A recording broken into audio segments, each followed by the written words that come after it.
कहानी की शुरुआत में हमें एक हॉस्पिटल को दिखाया जाता है। यहाँ पर एक आदमी की वाइफ अपने बच्चे को जन्म देने वाली थी, लेकिन खराब मौसम की वजह से उसके वाइफ के ऊपर आसमानी बिजली टूटकर गिर जाती है, जिसकी वजह से उसकी मौत हो जाती है। लेकिन डॉक्टर्स उसके बच्चे को बचा लेते हैं। ये बच्चा नॉर्मल नहीं था, बल्कि इसे रेयर जेनेटिक डिजीज थी, जिसे एल्बिनिज्म कहते हैं। इस बीमारी में शरीर से पिगमेंटेशन खत्म हो जाती है, जिस वजह से पूरा शरीर सफेद हो जाता है। यह आदमी इस बच्चे को ही मनहूस समझता है, क्योंकि इसे लगता है कि इस बच्चे की वजह से ही उसकी बीवी की डेथ हुई है, और वह इस बच्चे को इसी हॉस्पिटल में छोड़कर चला जाता है। अब हमें यहाँ से कुछ सालों बाद का सीन दिखाया जाता है। यहाँ पर घर में एक बूढ़े आदमी की डेथ हो गई थी, जिस वजह से पुलिस वहाँ छानबीन करने के लिए आती है। इस केस को एक डग बर्नम नाम का ऑफिसर देखता है। इन्वेस्टिगेशन के दौरान डग बर्नम को उस बूढ़े आदमी के घर पर कुछ ऐसा दिखाई देता है, जिसे देखकर डग की आंखें खुली की खुली रह जाती है। इसके बाद डग जैसी नाम की एक साइकोलॉजिस्ट से इस केस के बारे में बात करता है। डग की बात सुनकर जैसी और डग दोनों वापस उस घर में जाने का फैसला लेते हैं और नीचे बेसमेंट में पहुँच जाते हैं। बेसमेंट में हमें एक अलग सा लड़का दिखाई देता है, जिसका पूरा शरीर सफेद था और उसके शरीर पर एक भी बाल नहीं था। जैसी जैसे ही इस लड़के को देखती है,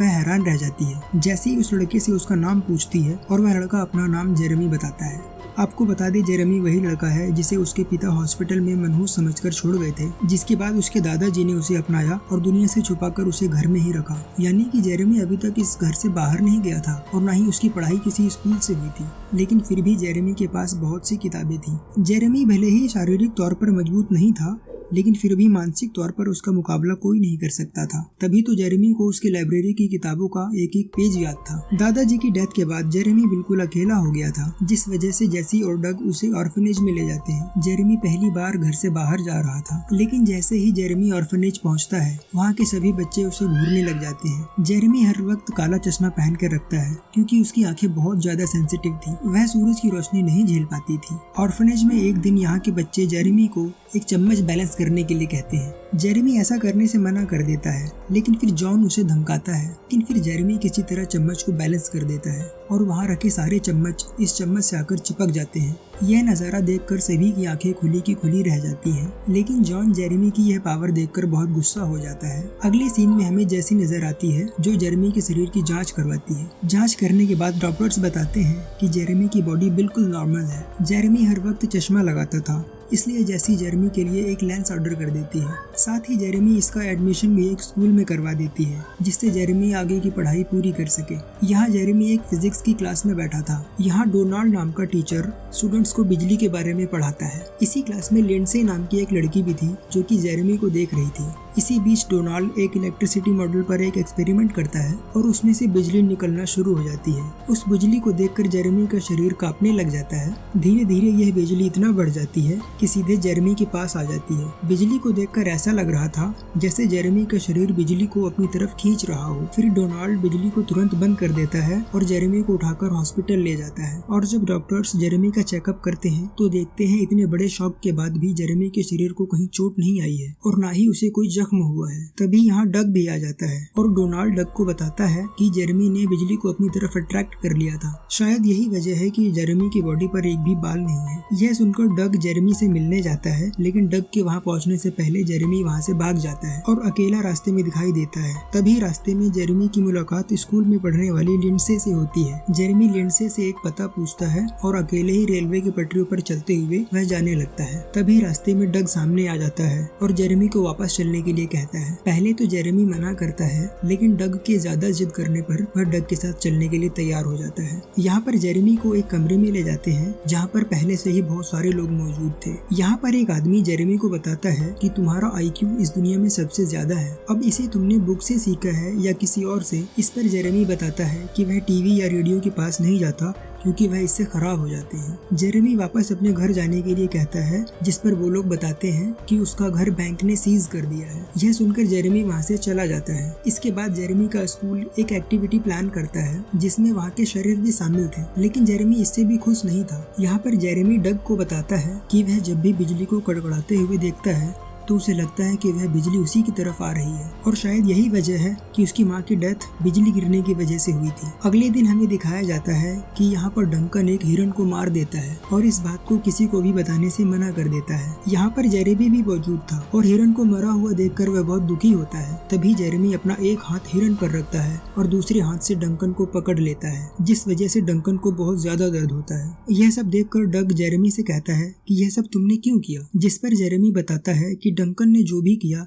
मैंने सिर्फ उसको एहसास दिलाया था। जिस पर जैसी कहती है कि तुम हमारे दोस्त हो और तुम हमें सब कुछ खुलकर बता सकते हो, लेकिन जेरेमी यहाँ से गुस्सा होकर चला जाता है। दूसरी तरफ हमें डग की बीमार बीवी को दिखाया जाता है। तभी डॉक्टर्स डग को बताते हैं कि जितने दिनों से तुम्हारी बीवी इस दर्द को सह रही है उससे ये लगता है कि जरूर कुछ ऐसा है जो तुम्हारी बीवी को रोके हुए है। इसके बाद डग डंकन के पास पिछली बार हुए हादसे के बारे में पूछने जाता है कि आखिर जेरेमी ने उसके साथ क्या किया था। इसके बाद डंकन बताता है कि जब जेरेमी ने उसका हाथ पकड़ा था तब वह हिरन की तड़पती हुई एक एक सांस को महसूस कर पा रहा था और वह बहुत ज्यादा दर्द में था। यह सब सुनकर डग जेरेमी को अपनी बीवी के पास ले जाता है ताकि जेरेमी उसकी बीवी के बारे में भी कुछ बता सके। जेरेमी जैसे ही उसकी बीवी को छूता है और उसके दिमाग में चल रही सारी बातों को बताता है, तब जेरेमी बताता है कि यह चाहती है कि आप अपने बेटे को माफ कर दें और दूसरा ये कि वह अपनी शादी की अंगूठी को पहनना चाहती है जो कुछ दिनों पहले खो गई थी। यह सुनने के बाद डग अपनी बीवी को अंगूठी पहनाता है और फिर उसकी बीवी की डेथ हो जाती है। माँ की डेथ के बारे में सुनने के बाद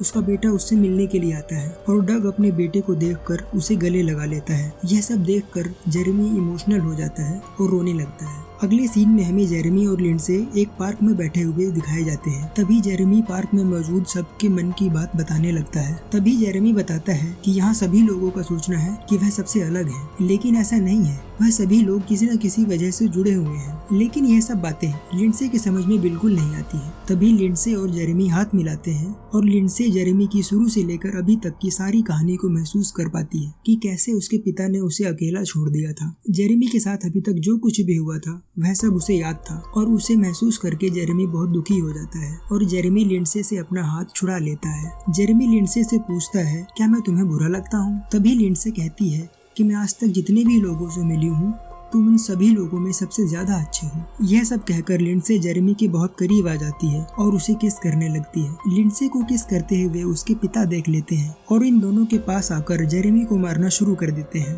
और लिंडसे से दूरी बनाए रखने के लिए कहते हैं। तभी इसी बीच वहाँ पर जेसी आ जाती है और जेरेमी को लिंडसे के पिता से बचाकर ले जाती है। इस इंसिडेंट के बाद जेरेमी बहुत दुखी हो गया था और अपना सारा सामान लेकर वह अपने घर जाने लगा था, लेकिन वह अपने घर नहीं जा पाता। अगले सीन में हमें जेसी एक जेंट्स बाथरूम दिखाई देती है। जेरेमी अपना ज्यादातर समय यहीं बिताता है। यहाँ पर जेरेमी एक लड़के को देखता है जिसके बहुत ज्यादा खूबसूरत बाल होते हैं और ऐसे ही बालों के बारे में सोचता है, लेकिन उसकी पावर्स की वजह से ये सब मुमकिन नहीं था। यहाँ पर जॉन जेरेमी को देख लेता है और उसे तंग करना शुरू कर देता है और जॉन जेरेमी को परेशान करने के लिए उसका हैट छीन लेता है और अपने सिर पर लगा लेता है और जेरेमी से कहता है कि अगर तुम वाकई में मर्द हो तो यह हैट मुझसे छीन कर दिखाओ। इसलिए जेरेमी जैसे ही अपनी हैट वापस लेने के लिए जॉन की तरफ हाथ बढ़ाता है तो जॉन उसका हाथ पकड़ लेता है और जेरेमी जॉन की पिछली जिंदगी को महसूस करता है कि कैसे जॉन के सौतेले बाप ने उसे टॉर्चर किया है और उसकी पिछली जिंदगी अभी तक कैसे बीती है। जेरेमी यह सब महसूस करने के बाद उसके सौतेले पिता के कहे हुए अल्फाजों को दोहराने लगता है।